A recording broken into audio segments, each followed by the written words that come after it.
Hey, I'm Rex Roy with AOL Autos, and I gotta tell you, there's never a good time to have a flat tire, but the key is to be prepared.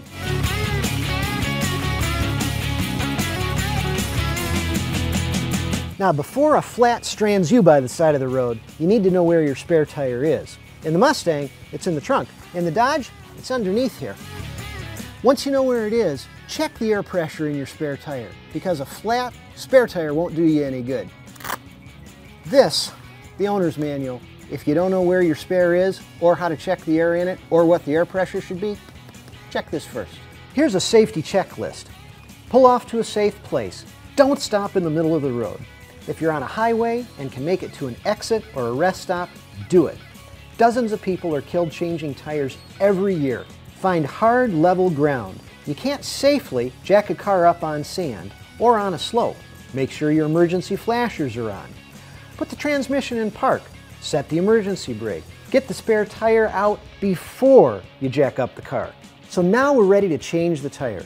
Position the jack at the proper jacking point. Again, find that in your owner's manual or just look under the car. Normally you can see an area that's reinforced for jacking. If you put the jack in the wrong spot, you can even put a hole in the floor of the car. Now these are all the tools we need to change the tire. These two pieces came with the Ford.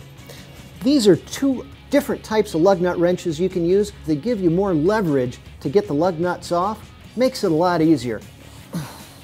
Now before I get the tire all the way off the ground, it's important that you break the lug nuts free. That way you're not torquing on the car when it's lifted off the ground. This is safer. Pull the wheel off. Sometimes you'll need to break the wheel free from the hub by smacking the top edge with the heel of your hand. Wheels and tires are heavy, so be careful.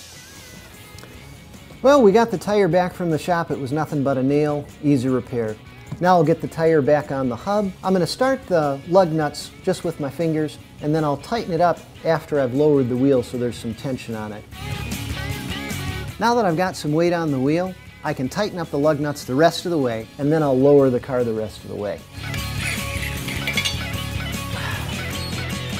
So we just did this tire change in the best place in the world, your garage. But because flat tires don't often happen in the driveway, I carry a flat tire kit in my personal vehicle. Like I showed you before, I carry either a long-handed breaker bar or a star spinner to make getting the lug nuts off easier. It's good to have an air pressure gauge, a poncho in case it's raining, work gloves, rags, a flashlight with batteries, a reflector, and a can tire inflator. These work great to temporarily fix small air leaks. If your car has a tire pressure monitoring system, make sure the inflator you use is safe for these. Now this stuff doesn't have to cost you an arm and a leg if you pick it up on sale. And if you use it just once, you'll be glad you had it. So now you're prepared in case you ever get stuck with a flat tire. It's definitely something you can handle. I'm Rex Roy for AOL Autos.